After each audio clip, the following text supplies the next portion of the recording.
Bonjour et bienvenue sur la chaîne Citoyen Lucide. Nous sommes aujourd'hui vendredi le 7 avril 2023. Alors, on va débuter notre toilette zone. Oh, excusez-moi, notre revue de l'actualité, quoique les nouvelles d'aujourd'hui nous apparentent beaucoup à un cas de toilette zone. Alors, on démarre ça maintenant. Fait que, on y va avec, pour commencer, le transport en commun. Vous savez, j'adore le transport en commun. J'adore le transport en commun. Donc, c'est dans le Journal de Montréal. Le plus d'usagers qui ne paient pas et 2 fois moins d'amendes à la STM.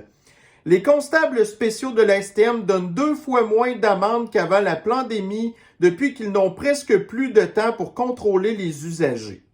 Fait que là, si je me trompe pas, là, dans l'article, on nous parle de environ, écoutez, c'est quoi? C'est-tu un usager sur 5 ou 1 sur 4 qui paye pas son entrée? Ouais. Alors, on va juste aller vérifier ça, là, la petite donnée ici, là. OK, bon, fait que là, on nous parle de la pression n'a jamais été aussi forte sur les policiers, les constables, pour rassurer les usagers du métro de Montréal devant la hausse de l'itinérance et de la délinquance. Ça, là, c'est des bons arguments pour prendre le transport en commun.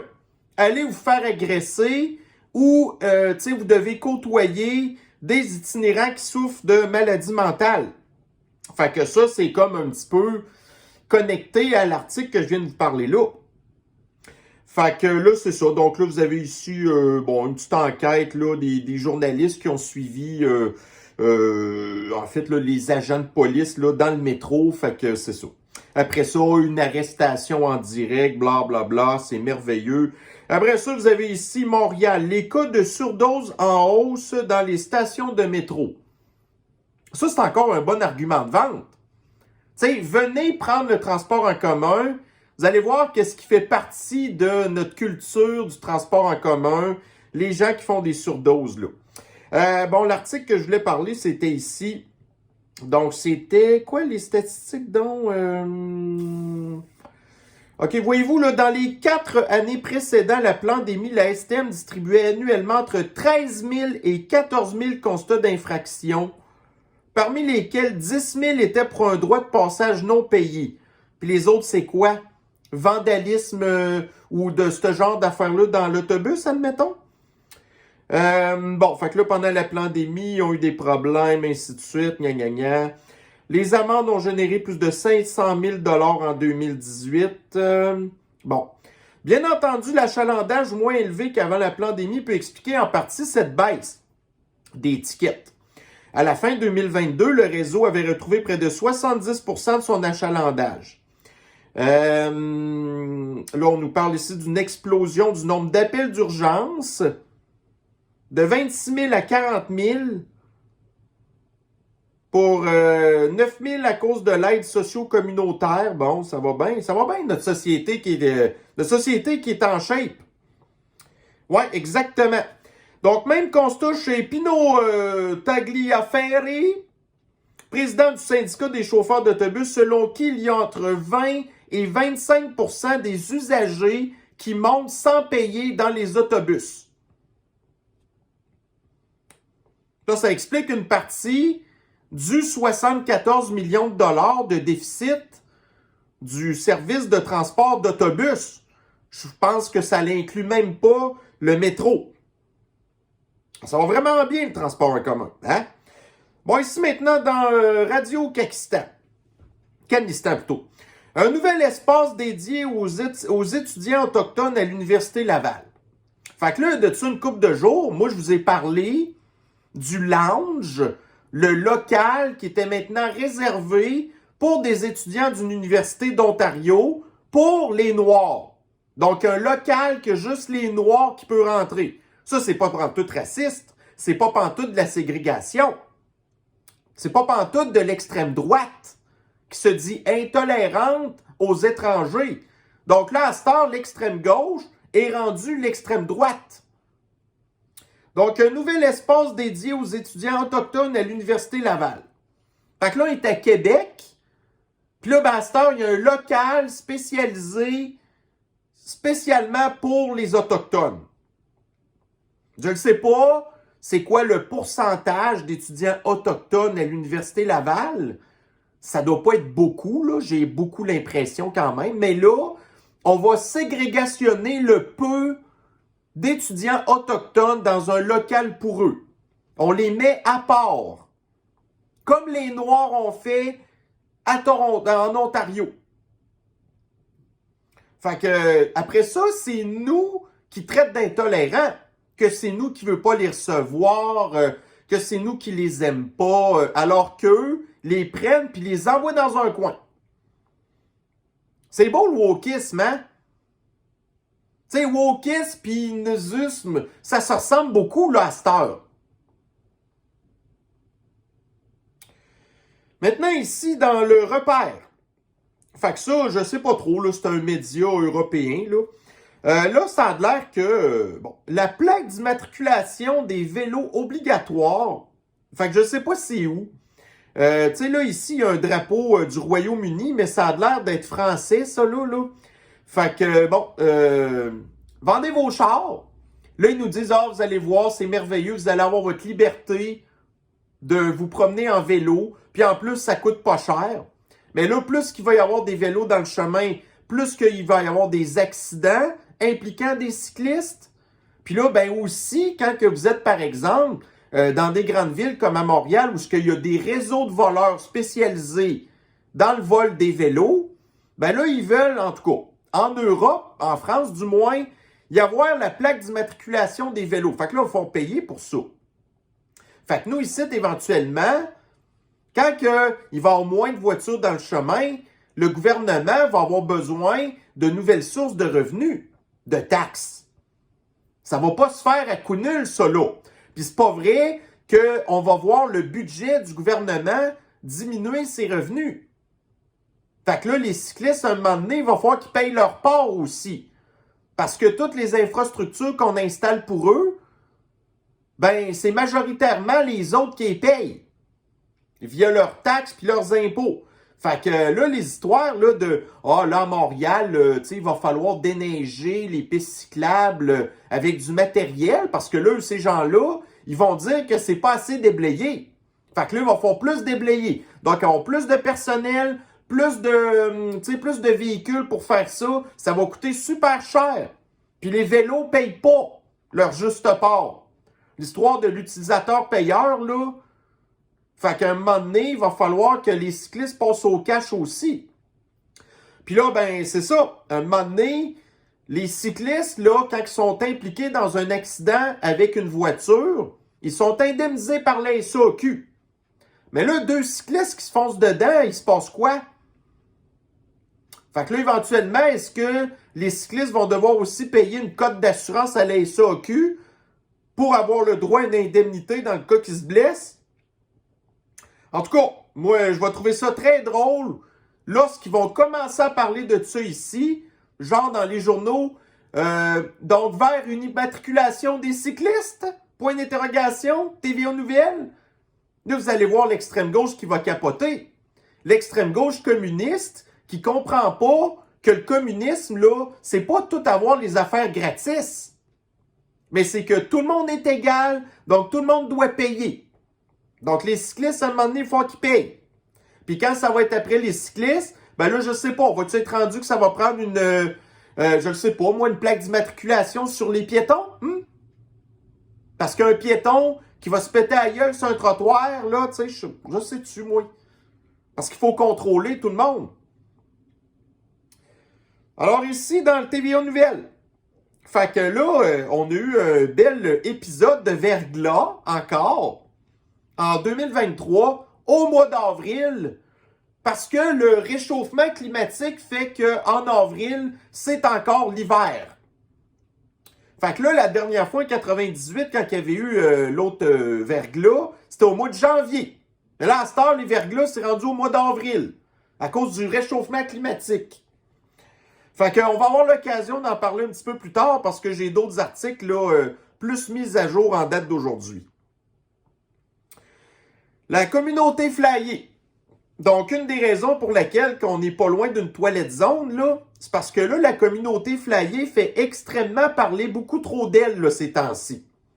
Fait que là, après l'affaire de Dylan Mulvaney, qui, a eu un deal de publicité avec Bud Light, ben, Dylan, là, ben, il y a eu un deal avec Nike pour promouvoir des brassières sport pour femmes. Le gars, c'est un gars, tu sais, je veux dire. Puis c'est lui qui fait la promotion des racks sport pour femmes et aussi des leggings de sport. Ça, c'est pas un gars qui est super en shape, là. Fait que là, ici, vous avez pas mal d'articles qui... parce que là, il y a beaucoup de monde qui ont réagi à ça. Fait que la communauté d'athlètes féminines biologiques sont assez fâchés après Nike.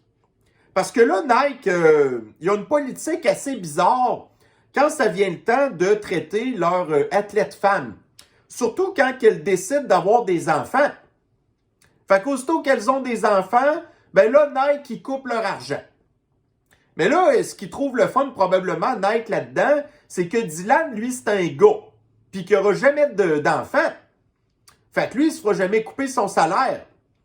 Fait que là, les femmes athlètes disent, bon, ben ça, c'est encore, c'est encore une inégalité de voir que la communauté flyée continue, elle, d'être rémunérée par les compagnies, alors que les femmes porteuses d'enfants, elles, se font pénaliser à cause de ça.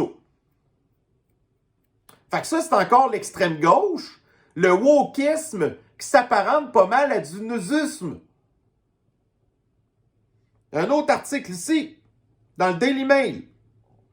En Virginie de l'Ouest, qui est un des États qui est le plus conservateur aux États-Unis et qui vote majoritairement dans une très forte proportion pour des Orange Man. Fait que là, ici, vous avez un petit gars de 12 ans que très possiblement sa mère, qui a des gros troubles mentaux, pense que son petit gars est une petite fille. Fait que là, le petit gars, lui, veut courir dans les courses pour les petites filles. Fait que là, l'État de la Virginie de l'Ouest avait fait une loi pour interdire ça. Mais là, la Cour suprême des États-Unis, que vous avez 6 juges de la droite et 3 juges de l'extrême gauche, ben, a dit que la loi de la Virginie de l'Ouest n'était pas constitutionnelle, puis que le petit gars de 12 ans allait avoir le droit de courir dans les sports pour les filles. Fait que là, il ne reste plus grand-chose là, pour se battre. Là. Là, il va rester que les autres petites filles de 12 ans, quand ils vont savoir que le petit gars de 12 ans va aller courir avec elle, là, ben, ils vont juste pas se présenter, puis que le petit gars, il aille courir tout seul. Là, c'est ça qu'il va falloir qu'il arrive. On n'a plus le choix, là. Parce que là, toutes nos valeurs traditionnelles puis la science sont attaquées de toutes les parts par l'extrême gauche. Après ça, vous avez ici d'autres articles. Bon, fait que, en tout cas, fait que là, dans l'histoire de Dylan Mulvaney, là, pis son truc de Bud Light, fait que là, vous avez probablement vu la vidéo de Kid Rock qui utilise une mitraillette pour détruire là, une couple de caisses de Bud Light.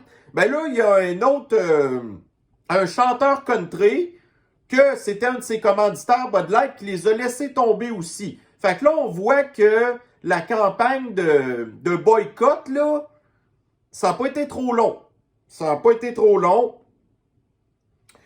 Après ça, ici, vous avez une fille, une athlète, une championne de la nage dans les collèges américains qui a été, en tout cas, premièrement, elle s'est plainte aussi auprès de Nike en rapport avec l'histoire de Dylan Mulvaney, mais là aussi, elle est allée à San Francisco pour donner une conférence, puis elle s'est fait attaquer par la communauté flyée, qui l'a brusqué physiquement, puis il l'a traité de tous les noms. Fait que là, la communauté flyée commence à être dangereuse pas à peu près, là. Au début, c'était une histoire de guerre psychologique, mais là, à cette heure, c'est rendu physique. Là, on a vu ce qui s'est passé au Tennessee, entre autres. Puis là, j'avais vu d'autres articles d'ailleurs. Je pense que j'en parle, entre autres, là-dedans. Là, il y a une autre personne de la communauté flyée qui s'est fait arrêter par, genre, le FBI parce qu'elle avait prévu aller attaquer 3 écoles, là. Une personne de la communauté flyée. Mais l'extrême gauche, elle nous blâme, nous, des maladies mentales de ces gens-là qui veulent s'attaquer aux femmes, aux enfants, puis au fondement de notre société. Fait que c'est pas... c'est vraiment grave, là, la situation actuelle, là, avec la maudite crise de communauté flyée qui, en plus, est supportée par toute la classe politique, même dans le gouvernement de la CAQ, qui se dit non woke, puis que là, vous avez genre des Martine Biron, puis oh là, il faut dénoncer ça. OK, toi, la femme qui a aucun, tu sais, qui te considère une féministe, puis qui a aucun problème de te faire écraser par un patriarcat déguisé, mal maquillé. Malade mental en plus. Ici, c'est encore dans le Daily Mail. Fait que ça fait partie de la 4e révolution industrielle de classe. La robotisation, puis les technologies de l'information, l'intelligence artificielle. Fait que là, ici, Walmart dit que d'ici les 3 prochaines années, 65% de leurs magasins vont être automatisés. Fait que là, il y a beaucoup de monde qui travaille sur... Fait que voyez-vous, juste dans les entrepôts, là, ils envoient encore dehors 2000 autres personnes qui perdent leur job parce qu'ils sont remplacés par des robots. Puis là, les employés qui travaillaient là, ils vont aller faire quoi? Ouais, ils vont être capables de se replacer. Mais là, à un moment donné, au fur et à mesure que leur secteur d'activité va se robotiser davantage, il y en a une méchante gang à un moment donné qui seront pas tous intéressés d'aller à l'université pour faire un bac genre en théorie du genre ou en théorie des transgenres là, ou du racisme. On n'est pas tous intéressés par ça. Alors ici, dans le journal du Pakistan, difficultés financières du groupe UOT. Fait que là, on a eu le groupe Sélection, qui était une espèce de grosse entreprise des résidences pour personnes âgées. Là, vous avez ici Groupe UOT, que c'est une compagnie genre qui travaille dans plein de domaines, que ce soit en passant de l'immobilier jusqu'à faire des sauts de pilote pour la NASA. Regardez, essayez pas de comprendre c'est quoi le lien là-dedans, mais le PDG du groupe UOT, c'est un gars qui est un méchant original, là. Mais là, il y a des difficultés financières. Il s'est tellement pitché partout que là, ses affaires financières vont pas bien. Fait que là, vous avez la classe du 1% de Pakistanais millionnaires qui s'est fait bien gros endormir par le PDG du groupe UOT qui leur avait promis des super de gros retours sur l'investissement. Fait que là, les millionnaires ont prêté de l'argent à ce gars-là, mais là, à cause des taux d'intérêt qui ont augmenté, là, il n'est plus capable de rembourser ses dettes. Fait que là, vous avez ici 90 millionnaires qui sont en train, possiblement, de perdre leur argent. Mais comme la plupart de ces millionnaires-là, c'est genre des Mitch Garber puis des espèces de woke de même, là, ou des gens de l'extrême gauche, communistes, mais qui sont millionnaires, cherchez pas à comprendre, ben s'ils perdent tout leur argent, on va pas se plaindre de ça. Puis en plus, ces projets immobiliers, c'est des espèces de gigantesques tours à condo encore. Des espèces de cage à poules, là. qu'on va en parler un petit peu plus loin. C'est quoi que les conséquences encore de vivre là-dedans? Fait que vous vivez dans un tout petit appartement, mais vous payez aussi cher de taxes municipales que si vous aviez une maison sur un terrain de 6000 pieds carrés. Fait que ça fait l'affaire de la ville. Mais là, pour construire des espèces de grosses tours à condos comme ça qui valent des dizaines de millions de dollars, ça prend énormément d'argent. Fait que là, ben, vous avez des millionnaires qui sont prêts à n'importe quoi pour nous crosser, faire de l'argent. Ben là, ils vont peut-être perdre leur cash. Merveilleux. Ici, dans Radio-Canistan en anglais. Donc, une nouvelle étude indique qu'il y a beaucoup de produits chimiques dans les étiquettes en plastique que vous retrouvez régulièrement à l'épicerie pour, par exemple, genre les fruits, les légumes, puis la viande. Fait que là, il est supposé avoir des certains niveaux de polypatente, en tout cas plastique, genre, je me souviens plus quoi c'est le nom de ça. Mais là, à cause de ces étiquettes-là, parce que c'est chauffé, ben là, ça réussit à se rendre jusqu'à la viande, puis les aliments qui sont emballés par ça. Ça, c'est une des raisons pour laquelle on est rendu dans une société où ce que les bottos de testostérone, les problèmes hormonaux, les problèmes de transgenre, c'est beaucoup à cause là, des affaires de plastique. Fait que là, une autre étude ici qui nous prouve ça. Bon, ici maintenant, parlons de plastique. La presse. Le Pakistan veut pouvoir interdire les bouteilles d'eau à usage unique. Fait que là, ils veulent taxer les boissons gazeuses. Fait que là, à un moment donné, puis là, regardez, ils veulent plus qu'on prenne de boissons gazeuses, puis ils veulent plus qu'on prenne d'alcool.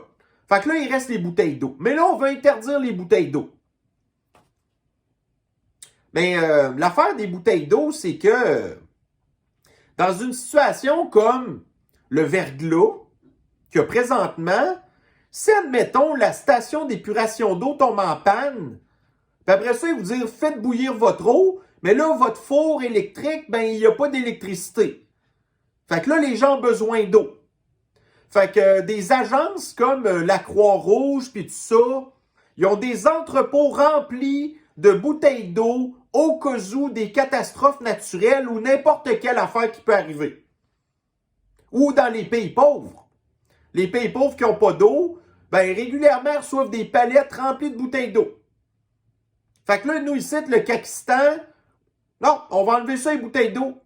Fait que quand il arrive des catastrophes, il n'y aura plus d'eau. Non. Non, il n'y a pas de problème avec ça. Fait que, tu sais, là, vous allez me dire, ça fait partie du plan. Moi, je pense qu'ils sont juste caves. Ils sont juste caves.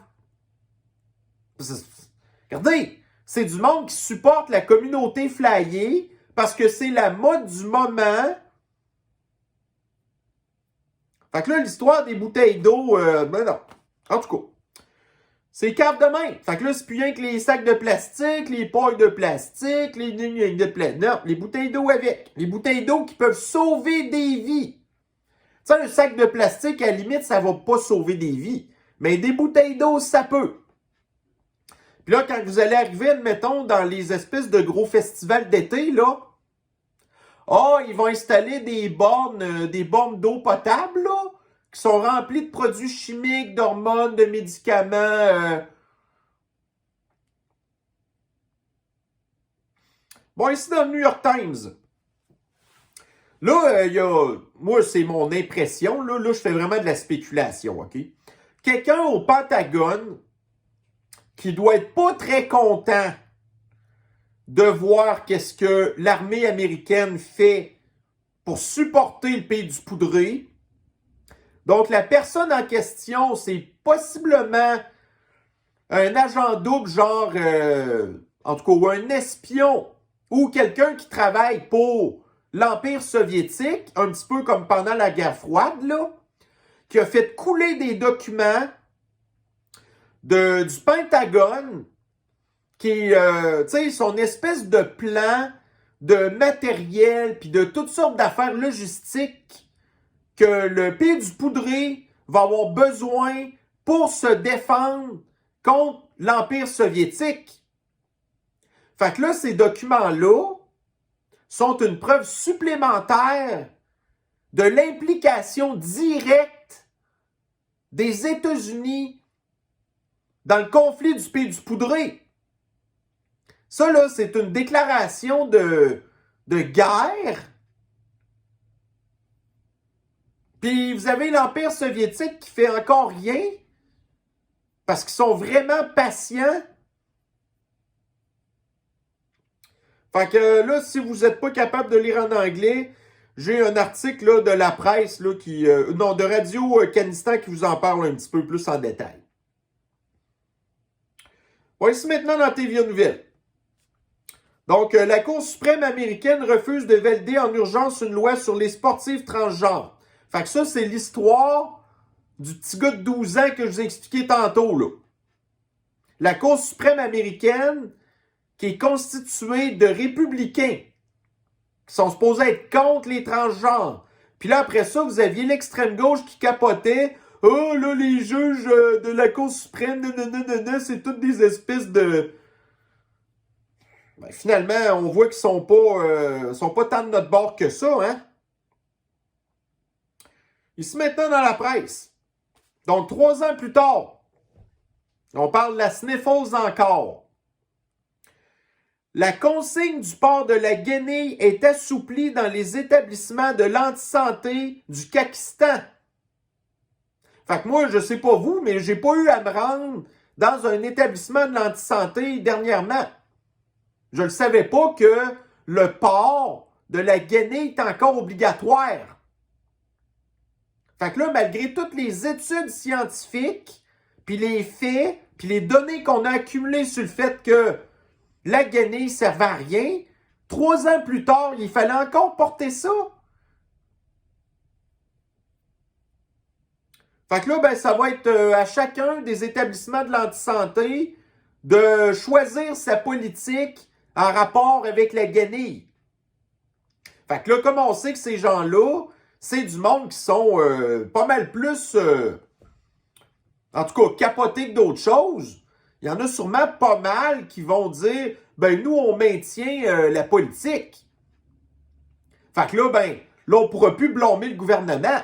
Parce que là, le gouvernement dit, non, non, on donne ça aux établissements de santé. Puis là, c'est ça, c'est de mettre la patate chaude dans les mains des établissements de santé qui sont remplis de médecins TikTok, de bureaucrates qui ne savent pas pantoute ce qu'ils font, des gens autoritaires qui sont pas là pour votre bien-être, mais seulement pour encaisser des gros chèques du gouvernement, genre, puis leur augmentation de salaire. Parce qu'ils détestent de toute manière les gens qui vont chez eux, ça les dérange. Bon, ici, dans France 24. Fait que là, le président brésilien Lula, le gars qui a été, 12 ans en prison pour de la corruption puis tout ça, puis là, quand il a sorti Bolsonaro, là, vous aviez tous les mondialistes qui étaient super contents d'avoir Lula parce qu'ils pensaient que c'était un gars de leur bord. Sauf que là, Lula, le Brésil, c'est encore quand même membre des BRICS. Ça a des très forts liens avec la Chine. Puis là, à cette heure, vous avez le président Lula, qui était adoré par les mondialistes, qui dit que le pays du Poudré devrait renoncer à la Crimée pour mettre fin au conflit. Puis le Poudré, lui, puis les mondialistes veulent rien savoir. La Crimée, qui traditionnellement, c'est une affaire russe, ça, là. Fait que là, en tout cas, fait que, bref, Lula qui dit, regardez, là, le pays du Poudré, laissez tomber la Crimée. Oh, ça fera pas plaisir aux mondialistes, là. Fait que finalement, Lula, il est peut-être un petit peu moins pire qu'on pensait. On revient sur l'histoire de verglas. Un matin, il y avait encore plein de pannes dans le bout de la... Mettons, là, l'agglomération de Montréal. Montréal, Laval, puis toute la péninsule, mais principalement sur les deux îles, là. Fait que là, grosso modo, il semblerait que les pannes soient dues au fait que, en tout cas, selon des gens qui auraient apparemment travaillé à Hydro-Québec, disent que les arbres là qui surplombent genre les lignes électriques sont mal élagués. Fait que là, le verglas, ben là, ça fait que les branches d'arbres deviennent pesantes, après ça, ils pètent, après ça, ça tombe sur les fils électriques, puis ça pète. Fait que là, il y a plein d'arbres qui se sont effondrés sur des fils électriques à Montréal. Fait que là, ben c'est ça. Là, il y avait encore... combien de... Attendez, je l'avais ici à matin. Fait que là, ça a peut-être changé un petit peu, là. Mais à matin, Lanaudière, 33 000 personnes pas de courant. Laurentides, 60 000. Laval, 81 000. Montérégie, 97 000. Montréal, 347 000 clients privés d'électricité. Allez toutes vous entasser en ville, puis à la moindre occasion, notre système électrique super fragile tombe en panne, puis là, vous n'avez plus le droit d'avoir des poêles à combustion lente, là, les fours d'assaut au gaz vont être bannis, là, ils capotent là, sur les génératrices au gaz, puis tout, là. Puis là, après ça, ils disent, tu sais, on va ouvrir des salles communautaires, OK. Puis là, les gens vont manger quoi? De la grosse marde? Puis là, l'eau, ça va prendre des bouteilles d'eau. Ah, mais on va interdire les bouteilles d'eau. Puis là, ben, les gens qui s'en vont justement dans ces endroits-là, là, on a banni les contenants en plastique, les ustensiles en plastique. Le monde se débrouille comment, là? Fait que c'est pendant les catastrophes que on se rend compte jusqu'à quel point que des Valérie Plante, que le quotient intellectuel plus bas qu'une méduse, c'est pas fort, là. Fait que là, là-dedans, il y a des personnes vulnérables, il y a des personnes qui n'ont pas de char pour s'en aller chez des proches ailleurs, il y a des enfants qui vont souffrir, des personnes âgées. Près de 678 000 clients toujours privés de courant. Là, ils font le comparatif entre la crise du verglas de 98 et celle-là de cette année.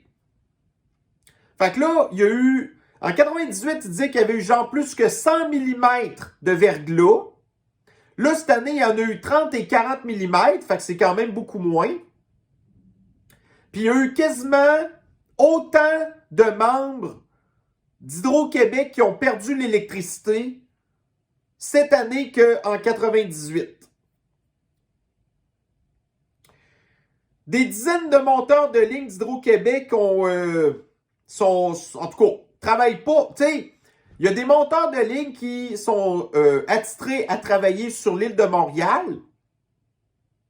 Ça a l'air qu'il y a la moitié. Il y a la moitié des effectifs qu'il n'y en a plus, ou ils sont partis travailler ailleurs. Parce qu'ils disent genre que c'est très difficile de travailler à Montréal. Fait qu'il est mieux aller travailler ailleurs. Fait qu'Hydro-Québec manque de monteurs de ligne sur l'île de Montréal. Ça aidera pas à réparer les affaires quand ça tombe en panne, hein?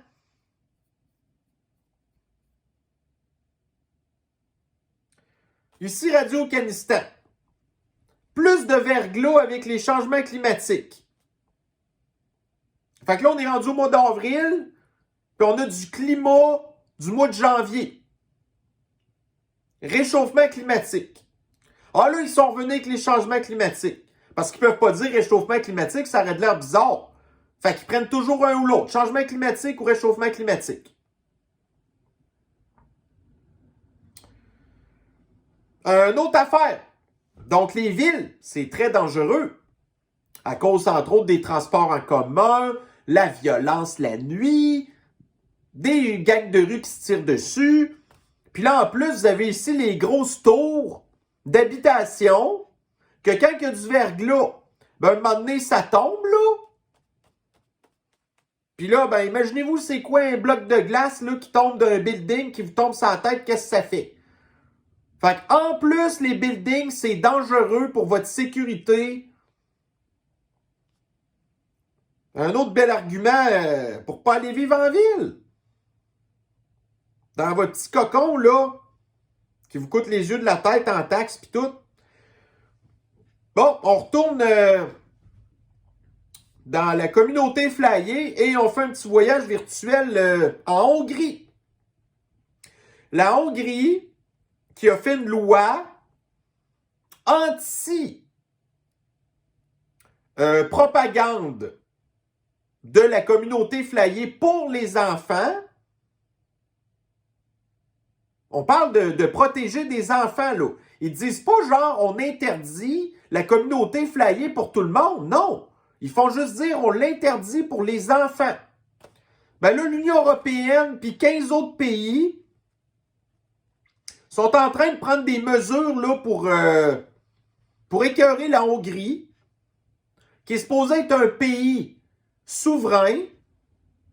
Mais quand vous faites partie de l'Union européenne, là, ben vous êtes comme le poudré avec sa corde au cou qui est attaché après un arbre puis arrose son arbre. C'est ça qui se passe avec les pays qui sont membres de l'Union européenne. Vous n'avez plus aucun pouvoir. C'est une gang de communistes dangereux qui va s'attaquer à vous, va faire des sanctions économiques, n'importe quoi. Puis là, la Hongrie, c'est un pays qui est quand même assez conservateur.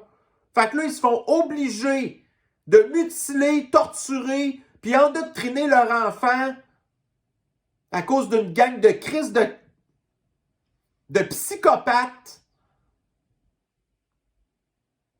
C'est dégueulasse. Bon, on revient à Montréal. Là, Montréal va obliger le compost à tout le monde, incluant entre autres les grosses tours à condos. Donc, le bac brun fait peur dans les grands immeubles. Montréal veut étendre la collecte dans les tours à logement d'ici 2025.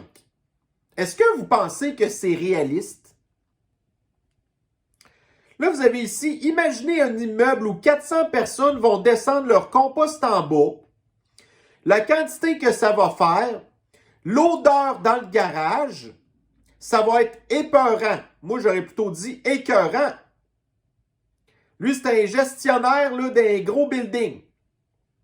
Puis le bac brun, il est ramassé quoi? Aux 2 semaines à Montréal? C'est pas ramassé à tous les jours, là. Fait que là, pendant 2 semaines, vous allez avoir les bacs bruns qui vont fermenter avec les affaires qui grouillent, là. J'ai des hindous dans mon jardin. J'aime ça quand que ça grouille. Mais on n'aime pas ça quand que ça grouille dans le bac à compost, hein? Puis ça pue le crisse, là. Puis l'odeur, le truc de ça, là, ça, l'extrême gauche qui est anti-scientifique le sait pas. Mais les odeurs, c'est les bactéries puis les vers qui mangent puis qui émettent des gaz à effet de serre, du méthane. Le méthane qui, selon l'extrême gauche, est un des gaz à effet de serre les plus dangereux pour le réchauffement climatique.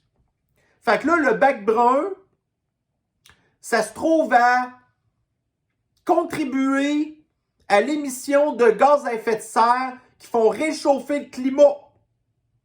Ça, c'est ce que le compost, ça fait, là.